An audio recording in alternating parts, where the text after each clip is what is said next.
Hey, what's up, everybody?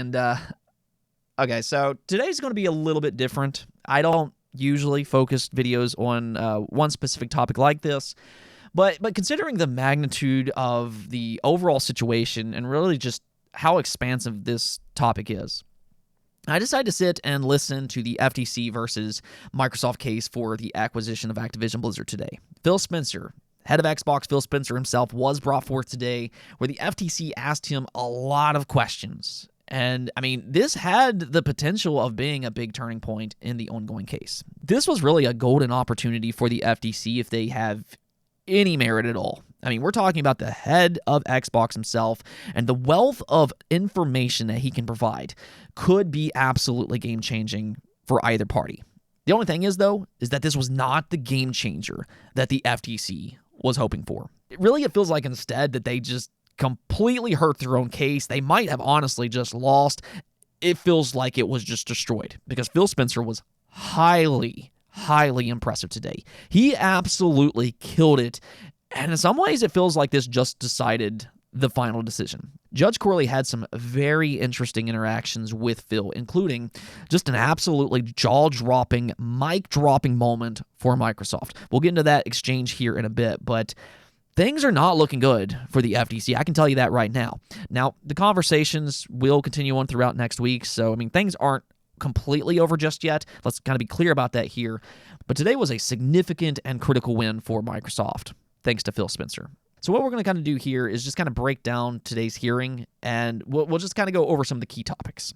So the first thing that the FTC really tried to do is that they tried to prove that the Nintendo Switch is not a competitor to the Xbox Series and the PlayStation 5. This is a key part to their argument because Xbox and Nintendo entered a contract to have Call of Duty on Nintendo platforms for the next 10 years. That significantly damages the FTC's position that this deal will harm the market. They have to prove immediate harm to get this preliminary injunction, but not only does Microsoft have public statements showing their commitment to multi-platform for Call of Duty, but they also have written commitments. That's one of the reasons that the FTC wants to kind of cement Xbox's competition as the high-end console market, which would just be PlayStation and Xbox. Now, we all know that this is just complete crap, but, they were harping on things like resolution, and, oddly enough, when each console released, that one was one of the more strange points for me, but they kept asking Phil why sometimes Microsoft includes the Nintendo Switch in their metrics, but at other times, such as the launch of the Xbox Series and the PlayStation 5, they don't include Nintendo there. So why is that? And, well, Phil handled this very well by pointing out that he gets weekly market share reports that includes all three, Xbox, PlayStation, and yes, Nintendo. So that kind of crushed that little argument there. They absolutely do consider Nintendo as a competitor in the console space. And this was repeated later on in the day as well. In Phil's own words, and I'm kind of paraphrasing with a lot of this stuff today, but in Phil's own words, they look at all three consoles as a potential purchase when a consumer enters a store for a gaming console. That consumer more than likely is only going to buy one console, and all three do have similar libraries, and while, yes, the Switch version might not necessarily look as good, there are still a lot of consumers willing to buy a graphically reduced version for that portability factor. As he mentioned, games like Fortnite, Minecraft, and others are some of the most played games on all three platforms. Yes, the Switch is different. I think we all know this, but not everything is just about power when it comes to consumer decisions. And Phil constructed that beautifully today, especially as he was asked by his own lawyers a little later on in the day. So the FTC didn't do a great job at selling their own preferred market definition. They did not succeed at this at all. But this is really when things started to pick up, because after a short break, Phil, he became a lot more outspoken, and boy, did he do a great job. The FTC, they started to talk about exclusivity. This was kind of their next big point. And, this is a really strange one because exclusivity is a very important part of the console market, not just for Xbox, but for PlayStation and Nintendo as well. So it was very strange hearing the FTC kind of come forward and talk about exclusive deals like, apparently, Xbox is the only one to do them. And instead of proving that Xbox is this, big bad guy that, makes all these exclusive contracts, somehow they effectively helped show Judge Corley that Sony is hyper-aggressive in signing exclusive contracts. See what happened here, and this is amusing, but they asked Phil if he views Sony as a hostile company that uses the games that Microsoft puts on PlayStation platforms, such as Minecraft.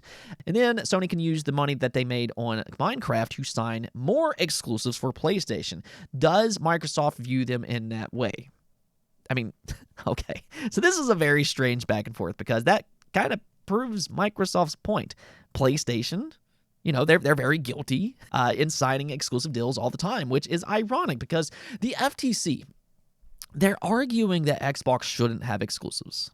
That seems to be what they kind of keep alluding to. I mean, they brought up several exclusive games that Xbox did, and it almost feels like what they're saying is that it's okay for Sony to do it, but not when Microsoft does it.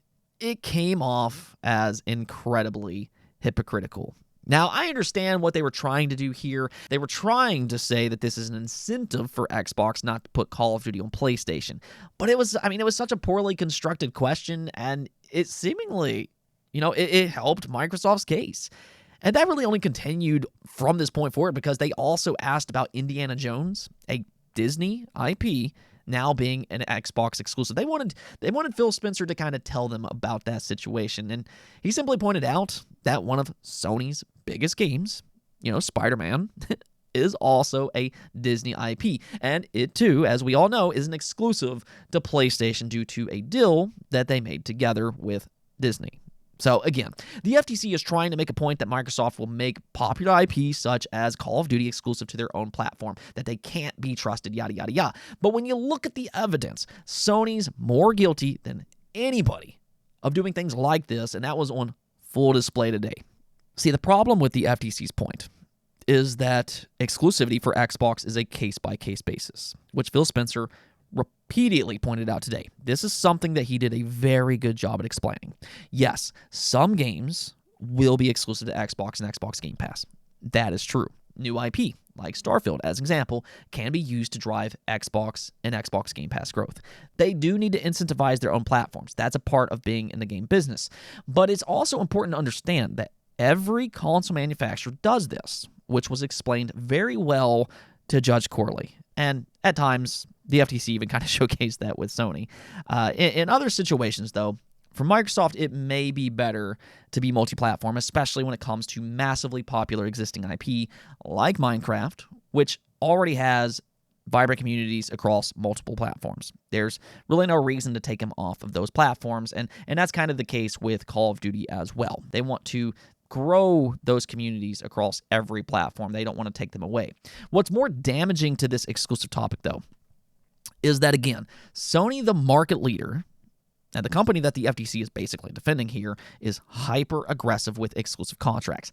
That's not a good look for their case at all, and the judge, she started to become keen to this. At one point, she was alerted that Final Fantasy XVI just launched exclusively on PlayStation. Phil brought this up, and she bit. She quickly jumped at it and specifically asked about whether or not Final Fantasy XVI was a part of a big franchise, and Phil let her know it's one of the biggest franchises in the entire industry, and that it's skipping Xbox because Sony signed an exclusive contract. And that was something that really did stand out today. Judge Corley, she's very attentive, and she seeks clarity for specific topics, and these questions, at times, they completely dismantled the FTC's arguments in one fell swoop. Judge Corley didn't simply buy into their arguments, but rather she asked the important questions. Like, there was a few different times that you just kind of feel the air get sucked right out of the room. It was just kind of, wow. Now we'll kind of get into those here in just a second, but at one point, she asked about the implications of Call of Duty being exclusive to Xbox, and Phil flat out said, considering the $69 billion investment in Activision, and Sony being the most popular place to play Call of Duty, pulling Call of Duty off of PlayStation, that would be financially impossible. They absolutely need PlayStation to make up for that type of investment. And he also mentioned that taking Call of Duty off of PlayStation would cause irreparable harm to Xbox's reputation. They kind of joked about how gamers have strong opinions. Yes, we very much do. And it appears Judge Corley understands this very, very well. The shining and definitive moment for the day, though, is what came next. And this just completely shattered the FTC's entire case. After all the FTC's confusing questions, and they tried as hard as they possibly could to convince Judge Corley that Microsoft could take Call of Duty off of PlayStation, but Yeah, Judge Corley wasn't satisfied with that. She just simply asked Phil Spencer face to face, "You're testifying under oath. Will you commit to Call of Duty on PlayStation? Will you make it the same?" And Phil responded, "I will. I'm making a commitment standing here that we will not pull Call of Duty from PlayStation. Sony has to allow us to do so, but my testimony is that we will continue to ship Call of Duty on the PlayStation platform." That's it. Game over. That completely destroyed everything the FTC just tried to do. Now, this was kind of amusing because the FTC, they know just how damaging this was for their case. This is definitely not a good sign for them.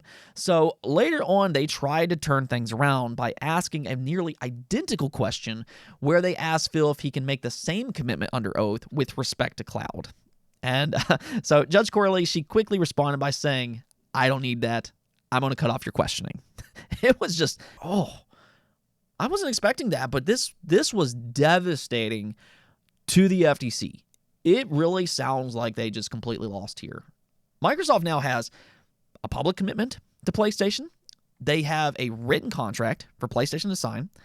I mean, this was already a lot of evidence as is. And now under oath, not only have they committed to Call of Duty on PlayStation as well, but even Judge Corley, she doesn't seem to be buying the FTC's nonsense here. Phil Spencer, he even later on clarified, he confirmed that he's talking about current, past, and future Call of Duty titles, as well as future PlayStation consoles. And again, Sony does have to agree to that, but that's Sony's problem, not Microsoft's problem. Like, I mean, I could not believe that the judge just simply asked this the way she did. This was the perfect exchange for Microsoft. It gave the judge a clear-cut answer without having to dive into all of the ridiculousness that the FTC is trying to throw out there. I mean, this was it. This was the case here. These were the most important answers for Judge Corley to hear. And Phil spoke convincingly all day long. He was so impressive today. I mean, let's just kind of go ahead and applaud him for his job today. I know he gets Twitter fired all the time, but truth be told, he's done an excellent job with Xbox. He brought the Xbox back after the Xbox One debacle. He's been very disruptive to the game industry by including day one PC games and Xbox Game Pass games. And today, he very well might have just won Activision Blizzard for Microsoft.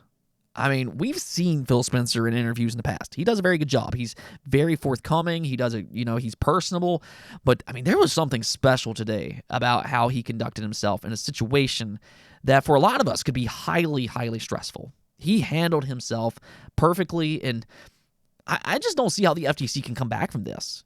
I mean, yeah, they're still next week because Microsoft wanted 4 to 5 days to convince the judge, but Judge Corley, I mean, she seems convinced after just 2 days. Now, I mean, who knows? Maybe something surprising comes out next week. Things aren't over quite yet. But all early signs right now, as we speak today, points to this being a lost case for the FTC. This was a very bad and damaging day for them. Right now, they're running in circles. They're repeating their questions to try to see if they can get any contradictions at all, which they really haven't. They did a poor job at differentiating the high-end console market, and they definitely did a poor job at showing exclusivity harm for Call of Duty. It's going to remain multi-platform, and yeah, Phil further confirmed that today under oath. If anything, the FTC basically proved that Sony is the more aggressive game company when it comes to exclusives, and Phil, he further confirmed that by stating that both Nintendo and PlayStation has a significantly stronger exclusive portfolio than Xbox currently has, in part because Sony keeps signing these big exclusive deals. The only critique I guess I could have for Phil today, though, was where he was asked about why Minecraft didn't have a PlayStation 5 native version. This was actually a weird question. I guess he didn't catch on right away, but he said it was because Sony didn't give them a PlayStation 5 dev kit. But what he probably should have said is that the Xbox Series doesn't have a native version either. Mojang's a weird company, so, anyways, he could have done a little bit better job there. But other than that, I mean, I think that he handled himself very well.